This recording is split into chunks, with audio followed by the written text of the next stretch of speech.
आज प्रेस वार्ता की और जिसमें उन्होंने 10 लाख लोगों को भारत के विभिन्न भागों से जम्मू कश्मीर में बसाने का प्रोग्राम बना रही है जम्मू कश्मीर की सरकार, ये आरोप लगाया। इस आरोप को लगाने से पहले काश पूर्व मुख्यमंत्री महबूबा मुफ्ती ने रूरल डेवलपमेंट डिपार्टमेंट की वेबसाइट पर एक नजर दौड़ाई होती। काश उनकी टीम में जर्नलिस्ट हैं, काबिल लोग हैं, बड़े पढ़े लिखे लोग हैं। उनकी टीम में नईम अख्तर है जो हर वक्त कुछ न कुछ पढ़ते रहते हैं। उनकी टीम में एक पत्रकार महोदय हैं जो ब्यूरो चीफ रह चुके हैं। इतने काबिल, इतने लायक लोग जिस नेता के दाएं बाएं हों, वो नेता जब स्टेटमेंट दे और वो तथ्यहीन और तथ्यों पर आधारित ना हो तो हैरानगी होती है। उन्होंने आरोप ये लगाया कि 10 लाख लोगों को बसाने की बात करी और उन्होंने ये भी एक क्लेम किया, उन्होंने कहा जम्मू कश्मीर में तो थोड़े से ही लोग हैं जो हाउसलेस हैं। अर्बन एरिया में 10-1 हजार के करीब हैं, रूरल एरियाज में 9-1 हजार के करीब हैं। उन्होंने ये क्लेम किया। काश उनके ये काबिल लोग रूरल डेवलपमेंट डिपार्टमेंट की वेबसाइट के ऊपर जाते तो उन्हें वहां पर एक लिस्ट मिलेगी। रूरल डेवलपमेंट डिपार्टमेंट की वेबसाइट पर एक लिस्ट है। उस लिस्ट में लिखा हुआ है, उस लिस्ट का टाइटल है प्रधानमंत्री आवास योजना ग्रामीण आवास प्लस। ये वेट लिस्ट है। ये लगभग कोई 3,500 पेज की वेट लिस्ट है और इस 3,500 की वेट लिस्ट में 1,86,000 के करीब नाम है। ये जम्मू कश्मीर पंचायती राज की जो वेबसाइट है, उस वेबसाइट पर यह लिस्ट मौजूद है। वेट लिस्ट का मतलब क्या? वेट लिस्ट का मतलब यह कि जिन लोगों के पास घर नहीं है या जिन लोगों को अपने मकान पक्के कराने हैं, जो लोग प्रधानमंत्री आवास योजना ग्रामीण के तहत जिन लोगों ने अप्लाई किया हुआ है, उन लोगों की ये वेट लिस्ट है। अब मैं इस वेट लिस्ट में तलाश कर रहा था, जैसे कि आरोप लगाया गया है कि बाहरी लोगों को मकान दिए जा रहे हैं, तो अनंतनाग का ही जिला सबसे पहले है, शुरुआत में है। अनंतनाग में सीरियल नंबर 1 पर खोवरीपुरा ब्लॉक का नाम है, पंचायत का नाम ब्राद है और बेनिफिशियरी का नाम है रियाज अहमद शाह। इनके पिताजी का नाम है नजीर अहमद शाह। उसके बाद नंबर 2 पे हैं पाजलपुरा बिजबिहाड़ा के शौकत अहमद राथर। नंबर 3 पर है अछबल इस्सू के शिराज अहमद मगलू।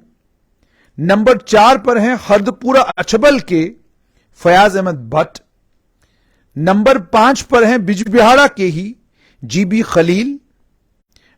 खलील पंचायत का नाम है और व्यक्ति का नाम महराजुद्दीन शेख। उसके बाद महमूदाबाद अपर के फयाज अहमद चौपान, नौशेरा के बिलाल अहमद चीची, नौशेरा के ही रईस अहमद तेली, वब्जन के फयाज अहमद वगई, कनलवन लोअर के मोहम्मद अकबर वगई। उसके बाद हरचियन के हनीफा, ब्राह अपर के सज्जाद अहमद मलिक, लारनू अपर के मंजूर अहमद कसाना, हापत्तान मिडिल के अब्दुल रशीद खान। मैं बीच बीच के नाम पढ़ रहा हूं। इसी तरीके से शालगाम के अली मोहम्मद चौपान, सोवलगाम के मंजूर अहमद खांडे, रखब्राह के निजामुद्दीन जिंदरात। अब यह लिस्ट बहुत लंबी है और जैसे मैंने आपको कहा कि यह लिस्ट जो है, ये आप देख सकते हैं, यह लिस्ट रूरल डेवलपमेंट डिपार्टमेंट की वेबसाइट पर मौजूद है। इस लिस्ट को जब आप पढ़ते हैं, इसमें लिखा हुआ प्रधानमंत्री Awas Yojana Gramin Awas plus अनसेंक्शन beneficiary wait list.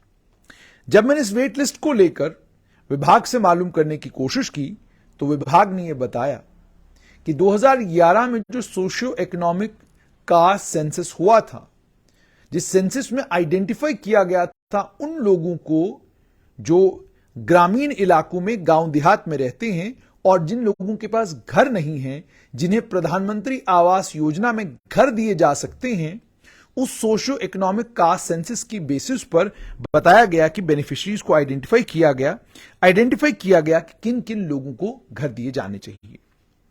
अब जाहिर सी बात है, उस समय जब आइडेंटिफाई किया गया और अगर अब 1,86,000 लोगों की लिस्ट जम्मू कश्मीर पंचायती राज डिपार्टमेंट की वेबसाइट पर मौजूद है और आवास प्लस की जो वेबसाइट है वहां पर जो लिस्ट अपलोड की गई है, नए जो घर सैंक्शन हुए हैं उन घरों में भी इनको कवर किया गया है। अब थोड़ा सा तफसील में चले जाते हैं। जम्मू कश्मीर की सरकार ने भी थोड़ी सी क्लैरिफिकेशन दी है। उन्होंने ये कहा है कि प्रधानमंत्री आवास योजना ग्रामीण जो है ये 1 अप्रैल 2016 को शुरू हुई। पीपुल्स डेमोक्रेटिक पार्टी बीजेपी की सरकार जम्मू कश्मीर में थी और पूर्व मुख्यमंत्री और इस समय पीडीपी की अध्यक्षा महबूबा मुफ्ती उस सरकार की मुख्यमंत्री थी। प्रधानमंत्री आवास योजना ग्रामीण शुरू हुई 1 अप्रैल 2016 को। रूरल डेवलपमेंट डिपार्टमेंट भारत सरकार ने इसको शुरुआत की और उसमें साफ तौर पर प्रधानमंत्री की प्रतिज्ञा थी कि तमाम लोगों को 2022 तक घर मिलने चाहिए। इसमें 2,57,349 बेघर लोगों को आइडेंटिफाई किया गया जम्मू कश्मीर में। 2,57,000 अब ये आइडेंटिफाई हुए हैं पूर्व मुख्यमंत्री महबूबा मुफ्ती के कार्यकाल में। रूरल डेवलपमेंट के मंत्री, अगर आपको याद होंगे, पीपुल्स डेमोक्रेटिक पार्टी की तरफ से थे। क्या पार्टी अध्यक्षा और पूर्व मुख्यमंत्री होने के नाते आपको जानकारी ही नहीं थी कि 2,57,000 लोग जम्मू कश्मीर में वो हैं जिनके सर पर छत नहीं? और आज पूर्व मुख्यमंत्री महबूबा मुफ्ती ने क्लेम किया कि जम्मू कश्मीर में तो केवल 19,000 लोग ऐसे हैं जिनके सर पर छत नहीं, बाकी तो बहुत बढ़िया लोग हैं यहां पर, बाकी तो अमीर लोग रहते हैं जम्मू कश्मीर में। गुर्बत तो यहां है ही नहीं। स्लम्स में तो यहां देश के विभिन्न भागों से आए हुए लोग रहते हैं। स्लम नाम की कोई चीज तो जम्मू कश्मीर में है ही नहीं। आप अगर श्रीनगर शहर में ही घूमेंगे तो आपको बहुत सारे इलाके ऐसे मिलेंगे जिन इलाकों की सहूलतों को देखकर आप ये कहने पर मजबूर होंगे कि ये इलाके भी स्लम से कुछ ज्यादा अच्छे नहीं हैं। अब थोड़ा सा आगे चलते हैं। उसके बाद 2,57,349 हाउसलेस केसेस आइडेंटिफाई किए सोशियो इकोनॉमिक कास्ट सेंसस में 2011 की डाटा में, और जब ग्राम सभाओं ने उनकी वेरिफिकेशन की तो 1,36,152 केस जो हैं वो जम्मू कश्मीर के लिए सैंक्शन हो गए। और इन 1,36,152 केसेस में 1,30,000 रुपए की असिस्टेंस मदद मिली, वो भारत सरकार ने दी। और इसमें यह था कि मिनिमम साइज जो है वो प्रेस्क्राइब किया गया था 1 मरला के लिए। उसके बाद जम्मू कश्मीर की सरकार ने आवास प्लस का सर्वे किया जनवरी 2018 से लेकर मार्च 2019 तक। याद कराने की जरूरत है क्या कि जनवरी 2018 में जम्मू कश्मीर की मुख्यमंत्री कौन थी, और क्या मुख्यमंत्री होने के नाते आपको रूरल डेवलपमेंट विभाग जो पीपुल्स डेमोक्रेटिक पार्टी के पास ही था, क्या विभाग ने आपको जानकारी नहीं दी कि हम आवास प्लस एक सर्वे कर रहे हैं? और मुख्यमंत्री के नाते अगर आपके पास यह जानकारी नहीं थी कि आवास प्लस का सर्वे शुरू हुआ है, तो मुख्यमंत्री की कुर्सी पर बैठकर आप कर क्या रही थी? यह सवाल आम जनमानस और वो लोग पूछ रहे हैं जिन्हें आवास प्लस सर्वे का बेनिफिट हुआ। और क्या रूरल डेवलपमेंट विभाग के जो मंत्री थे वो आपको बताते नहीं थे कि मैं क्या कर रहा हूं, मेरे विभाग में चल क्या रहा है? और क्या आप मालूम करने की कोशिश नहीं करती थी कि गरीब लोगों के लिए, खासतौर पर ग्रामीण इलाकों में रहने वाले गरीबों के लिए जो केंद्र सरकार की स्कीम है, क्या उसका बेनिफिट जम्मू कश्मीर के गरीब लोगों को भी मिल रहा है या नहीं? या आपको उस समय भी मुख्यमंत्री के तौर पर यही पता था कि जम्मू कश्मीर में केवल 19,000 लोग वो हैं जिनके सर पर छत नहीं? अगर यह जानकारी आपके पास थी तो आपने भारत सरकार से 1,00,000, जैसे मैंने आपको कहा 2,57,349 लोगों का सर्वे जो जम्मू कश्मीर की सरकार ने करके भेजा, उमर अब्दुल्ला मुख्यमंत्री थे, उनके कार्यकाल में जो सर्वे हुआ, क्या यह सर्वे फेक था? क्या यह सर्वे बेबुनियाद था? अगर यह सर्वे बेबुनियाद था तो जो ये 1,36,152 लोग कवर हुए इसमें, ये लोग कौन थे? उसके बाद आवास प्लस का सर्वे जनवरी 2018 में शुरू हुआ, मार्च 2019 में खत्म हुआ। अब ये बदकिस्मती है कि मार्च 2019 में जब ये सर्वे खत्म हुआ, उस समय जम्मू कश्मीर में राज्यपाल शासन था। थोड़ा आगे और बढ़ते हैं। उसके बाद अब इसमें एक और बड़ी इंपॉर्टेंट चीज है जो मैं आपके साथ शेयर करना चाहूंगा। वो इंपॉर्टेंट चीज ये है कि उन बेनिफिशरीज को इसमें आइडेंटिफाई किया गया जो 2011 के सोशियो इकोनॉमिक कास्ट सेंसस में आइडेंटिफाई नहीं हुए थे, रह गए थे। उसके बाद आवास प्लस के जरिए जो डाटा आया उसे यूटिलाइज किया गया, जो ओवरऑल टारगेट था और जो एलिजिबल बेनिफिशरीज थे। उसके बाद सोशियो इकोनॉमिक कास्ट सेंसस की परमानेंट वेट लिस्ट तैयार की गई। प्रधानमंत्री आवास योजना फेज 2, जिसे आवास प्लस भी कहते हैं, वो 2019 में शुरू हुआ और इसका सर्वे 2018-19 में पैन इंडिया यानी पूरे भारतवर्ष में हुआ, जम्मू कश्मीर में भी हुआ। इसमें 2,65,000 लोग आइडेंटिफाई किए गए जिनके पास घर नहीं थे जम्मू कश्मीर में। और आइडेंटिफाई किन्होंने किए? जम्मू कश्मीर के अफसरों ने किए। आइडेंटिफाई किन्होंने किए? रूरल डेवलपमेंट विभाग में काम करने वाले कश्मीर संभाग और जम्मू संभाग के कर्मचारियों ने। उसके बाद अब ये फेज 2 जब शुरू हुआ, इसमें 2,65,000 के करीब हाउसलेस केसेस रिकॉर्ड किए गए, लेकिन जम्मू कश्मीर को टारगेट मिला 63,426 घर बनाने का, और ये घर 2022 में सैंक्शन कर दिए गए। ये स्कीम का फेज जो है 31 मार्च 2024 को खत्म होने जा रहा है। जम्मू कश्मीर के अच्छी परफॉर्मेंस को ध्यान में रखते हुए कि उन्होंने जितने घर सैंक्शन किए थे जो मुकम्मल हुए, 30 मई 2023 को 1,99,550 और घर प्रधानमंत्री आवास योजना आवास प्लस के तहत स्पेशल डिस्पेंसेशन खासतौर पर जम्मू कश्मीर के लिए सैंक्शन किए गए, ताकि यह इंश्योर किया जा सके कि जो 2,65,000 बेघर लोग जम्मू कश्मीर में हैं, उन बेघर लोगों को जम्मू कश्मीर में मकान मिले। अब जाहिर सी बात है, ये जब सर्वे हुआ, इसमें तमाम लोग जिनके पास घर नहीं है, जो एक कमरे में रह रहे हैं, जो 2 कमरों में रह रहे हैं और वो भी कच्चे घर में रह रहे हैं, या जिनके पास कमरा है ही नहीं।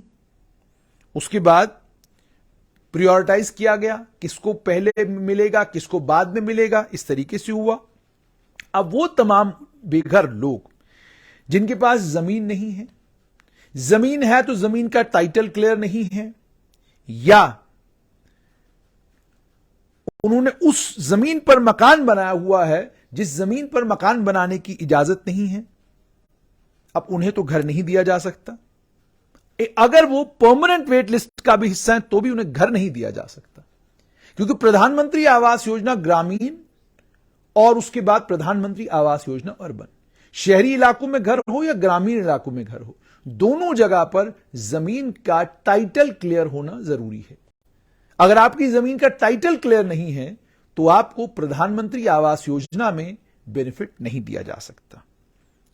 उसके बाद डिस्ट्रिक्ट वाइज लिस्ट जो है इन केसेस की डिपार्टमेंट के पास है, और पूर्व मुख्यमंत्री महबूबा मुफ्ती अपने कार्यकर्ताओं को और साथ में अपने काबिल पूर्व पत्रकारों को डिपार्टमेंट विभाग भेजकर यह लिस्ट मंगवा सकती हैं और इस लिस्ट को पढ़ सकती हैं, एक एक नाम वेरीफाई कर सकती हैं कि क्या यह व्यक्ति, जैसे मैंने नाम पढ़े तो ये अनंतनाग के रहने वाले हैं तो मैं अनंतनाग के ही नाम लूंगा, बिजबिहाड़ा का है तो बिजबिहाड़ा का ही नाम लूंगा, बारामूला का है तो बारामूला का ही नाम लूंगा, कुपवाड़ा का है तो कुपवाड़ा का ही नाम लूंगा। और आपको जानकर खुशी होनी चाहिए, 1,86,000 नाम जो है वो जम्मू कश्मीर पंचायती राज की वेबसाइट के ऊपर है, और अगर आपको इस लिस्ट पर भी विश्वास नहीं है तो आप डिपार्टमेंट से भी लिस्ट मंगवा सकते हैं कि जनाब मुझे लिस्ट दीजिए, मैं देखना चाहती हूं कि इसमें क्या है। उसके बाद फील्ड सर्वे की बुनियाद पर इन 1,99,550 केसेस में से 2,711 केस आइडेंटिफाई किए गए। जिन 2,711 केसेस को आइडेंटिफाई करने के बाद पता यह चला कि जिन जमीनों पर ये वो लोग थे जिन लोगों के पास लैंड का टाइटल क्लियर नहीं था, बल्कि या तो ये स्टेट लैंड पर रह रहे थे, या ये फॉरेस्ट लैंड पर रह रहे हैं, या ये राक्स में रह रहे हैं, या फार्म लैंड के ऊपर हैं जहां पर कंस्ट्रक्शन की इजाजत नहीं है, कस्टोडियन लैंड के ऊपर हैं ये, और उसके अलावा वो लोग भी जिन लोगों को, जो लोग डिस्प्लेस हुए जब दाशीगाम पार्क बन रहा था, जिन लोगों को सरकार ने वहां से डिस्प्लेस किया एग्रीकल्चर पर्पस के लिए, वहां पर भी जहां कंस्ट्रक्शन की इजाजत नहीं है, वो लोग भी इसमें हैं। और वो लोग भी जो लोग हाउसिंग के लिए एलिजिबल नहीं है लेकिन उनके पास जमीन नहीं है मकान बनाने के लिए। अब जाहिर सी बात है सरकार जो है उसे घर सैंक्शन नहीं कर सकती जिसके पास जमीन नहीं है।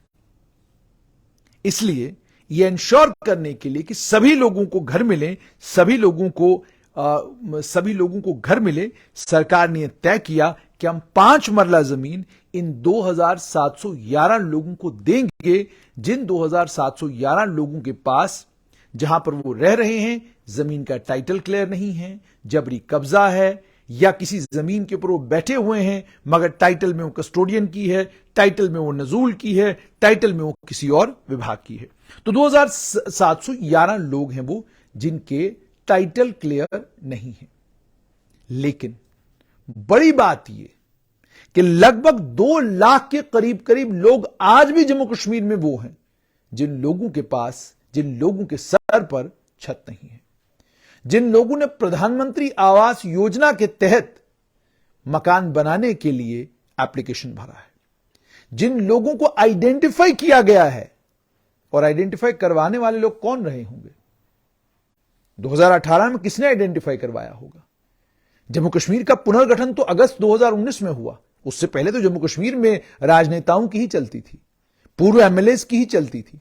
और जिस समय यह सर्वे हुआ है, क्या इस सर्वे में पीडीपी के एमएलएस ने नाम नहीं लिखवाए होंगे? क्या इस सर्वे में पीडीपी के पूर्व मंत्रियों ने नाम नहीं लिखवाए होंगे? क्या उन्होंने भी अपने नेता को ब्रीफ नहीं किया? क्या उन्होंने भी अपने नेता को नहीं बताया कि जिन लोगों को आप कह रहे हो कि ये स्लम्स में रहने वाले लोग, आप जम्मू कश्मीर को स्लम में बदलना चाहते हो, क्या आप अनंतनाग के लोगों को यह कह रहे हो कि आप स्लम्स में रहते हो? क्या आप ब्रिजबिहाड़ा में जिस कॉन्स्टिट्यूएंसी से आप खुद आती हैं, क्या आप उनको कह रही हैं कि आप स्लम्स में रहने वाले लोग हो? और दूसरी बड़ी बात, स्लम्स में रहने वाले लोग क्या इंसान नहीं होते? क्या स्लम्स में रहने वाले लोगों का हमारे समाज में कोई कंट्रीब्यूशन नहीं? उसके बाद थोड़ा सा आगे और बढ़ते हैं, कहानी पूरी होनी चाहिए ताकि आप लोगों को सुनने में भी मजा आए। अब ये 2,711 केसेस, ये 2018-19 की जो प्रोविजनल वेटिंग लिस्ट थी बेघर लोगों की, ये 2,711 केसेस, ये 2,711 केसेस वही हैं जिन्हें डीबार किया गया था कि आपको घर नहीं मिल सकता। क्यों नहीं मिल सकता?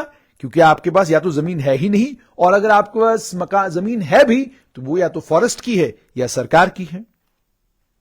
अब ये सारी चीजें, उसके बाद जो डाटा पूर्व मुख्यमंत्री महबूबा मुफ्ती ने कोट किया वो हाउसिंग एंड अर्बन अफेयर्स मंत्रालय का है, जबकि प्रधानमंत्री आवास योजना स्कीम जो है वो रूरल डेवलपमेंट विभाग की है।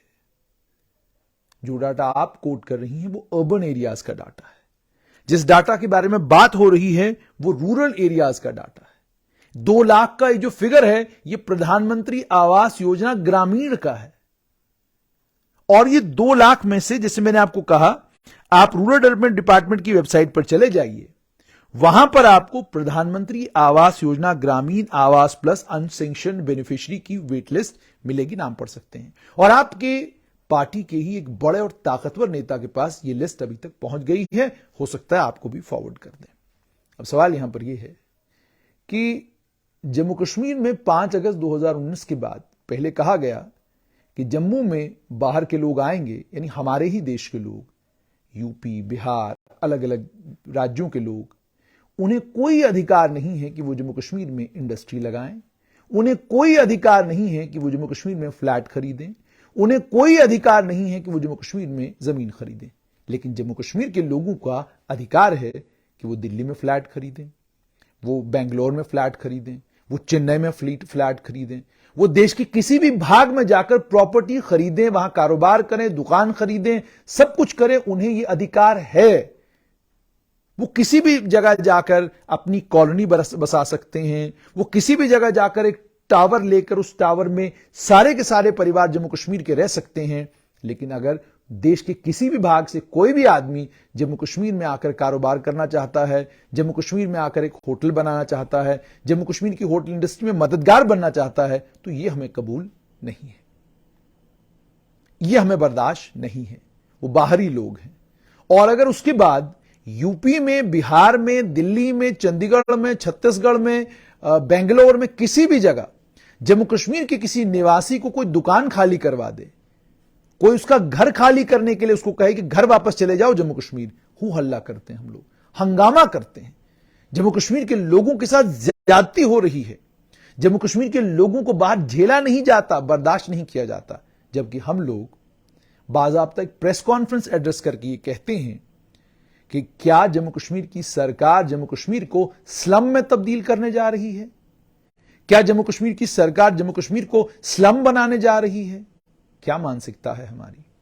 क्या बिहार का मेहनती आदमी जो जम्मू कश्मीर आकर मेरा आपका घर बनाता है और हमारे 90% काम वो करता है, अब 90% जो काम करने वाला आदमी है उसको हम लोग स्लम में रहने वाला, और हमारी मानसिकता क्या है कि जो लोग छोटे घरों में रहते हैं, कच्चे घरों में रहते हैं, जिन लोगों के पास आपके और मेरी तरह सुख सुविधाएं नहीं हैं, जिनके घर में नलके का साफ पानी और जिनके घर में फिल्टर नहीं लगा हुआ, जिनके घर में एसी नहीं लगा हुआ, जो 5 स्टार कार में नहीं घूमते, जो आते जाते जहाजों से नहीं हैं, जिन्हें पासपोर्ट चाहिए दुबई घूमने के लिए, जिन्हें पासपोर्ट चाहिए दुबई जाने के लिए, अमेरिका जाने के लिए, जो पासपोर्ट जिनके पास नहीं है, वो लोग स्लम में रहने वाले लोग हैं। और वो लोग अच्छे लोग नहीं हैं, वो लोग हमारे समाज का हिस्सा नहीं होना चाहिए, और अगर वो हमारे समाज का हिस्सा होंगे तो हमारा समाज अच्छा नहीं लगेगा। ये कैसी मानसिकता है? और जैसे मैंने आपको कहा कि लगातार एक प्रोपेगेंडा जो है पिछले पूरे 4 साल से सुनने को मिल रहा है। 2 लाख लोग आ गए, 5 लाख लोग आ गए, 10 लाख लोग आ गए। इस शोर के चलते आतंकियों ने मजदूरों को निशाना बनाया, मिस्त्रियों को निशाना बनाया, और धर्म समुदाय देखे, धर्म समुदाय, हर समुदाय के आदमी को निशाना बनाया। आतंकियों ने बिहार से आने वाले एक मुसलमान मिस्त्री को गोली का निशाना बनाया। आतंकियों ने एक गरीब घर के रहने वाले दीपू को निशाना बनाया। ख्याल का रहने वाला दीपू, उसका परिवार आज भी पूछता है कि मेरे बेटे का कसूर क्या था। एक हंसता खेलता घर आतंकियों ने उजाड़ दिया। और उजाड़ा क्यों? इसी मानसिकता के कारण। बाहरी लोग हैं, ये हमारे यहां क्यों आ रहे हैं? इसका मतलब ये कि कोई तो इशारा आतंकियों को कर रहा है कि भाई ये बाहर के लोग हैं, ये यहां आ रहे हैं, ये हमला कर रहे हैं, ये हमारे यहां मकान बनाएंगे, ये हमारे यहां कॉलोनीज बनाएंगे, ये यहां बस जाएंगे, ये करेंगे, ये हमारे रिसोर्सेज पर कब्जा करेंगे, ये फलां पर कब्जा करेंगे, ये करेंगे, वो करेंगे। जम्मू कश्मीर में 5 अगस्त 2019 तक लोकतंत्र भी था और 370 भी था। बिजली के नाम पर हमारे पास मजाक था। स्वास्थ्य सुविधाओं के नाम पर आज भी मजाक के अलावा हमारे पास कुछ नहीं है। थपथपा रहे थे बड़े मुख्यमंत्री अपनी पीठ और कह रहे थे कि हमारे पास फला हॉस्पिटल है, लेकिन शायद उन्हें याद नहीं कि उनके पिताजी का जब ऑपरेशन करने की बारी आई तो उन्होंने जम्मू कश्मीर में नहीं बल्कि जम्मू कश्मीर से बाहर जाकर अपना ऑपरेशन करवाया। 5 अगस्त 2019 के बाद एक तमाशा हुआ कोविड का। उस तमाशे के चलते उन्होंने एक तमाशा किया ट्विटर के ऊपर, वो अलग बात है। लेकिन अगर कोई क्रिटिकल हो जाए, बीमार हो जाए, कोई किडनी ट्रांसप्लांट कराना है, कोई हार्ट ट्रांसप्लांट कराना है, कोई भी ट्रांसप्लांट कराना है, तो आप विश्वास जम्मू कश्मीर के अस्पतालों पर नहीं करते। आप या तो लंदन चले जाते हैं या दिल्ली या बॉम्बे चले जाते हैं। क्यों? 370 वाली स्टेट थी, ये सब कुछ तो यहां बन सकता था, बना क्यों नहीं? किसने हाथ पकड़ के रखे थे, किसने रोक कर रखा था? तब तो कोई बाहरी आदमी यहां नहीं था, तब तो सब अंदर के लोग थे। और आज जिस समय ये सब कहना माले गनीमत, कौन सी डिस्पेंसेशन ऐसी थी जिस डिस्पेंसेशन ने अपने दौर में, अपने कार्यकाल में, अपने कालखंड में कुछ लोगों को करोड़पति या अरबपति नहीं बनाया? क्या उन लोगों ने लूटमार नहीं की उस वक्त में? प्रधानमंत्री आवास योजना ग्रामीण को लेकर जो कुछ आज पूर्व मुख्यमंत्री महबूबा मुफ्ती ने कहा, उसमें सत्य कितना है, उसमें सच्चाई कितनी है, उसके लिए काफी इतना ही है कि आप जम्मू कश्मीर पंचायती राज की वेबसाइट पर जाएं, वहां पर प्रधानमंत्री आवास योजना आवास प्लस नाम की एक लिस्ट पड़ी है, या आवास प्लस की लिस्ट लेने के लिए रूरल डेवलपमेंट विभाग चले जाएं, लिस्ट ले लें, नाम पढ़ें और देखें कि जम्मू कश्मीर के 1,99,000 लोगों में से कितने लोग ऐसे हैं जो जम्मू कश्मीर के नहीं हैं, वो बिहार के हैं, यूपी के हैं, अलग अलग प्रदेशों से हैं, और जम्मू कश्मीर में उन्हें 5 मरला जमीन या उस 5 मरले जमीन के ऊपर मकान मिल रहा है।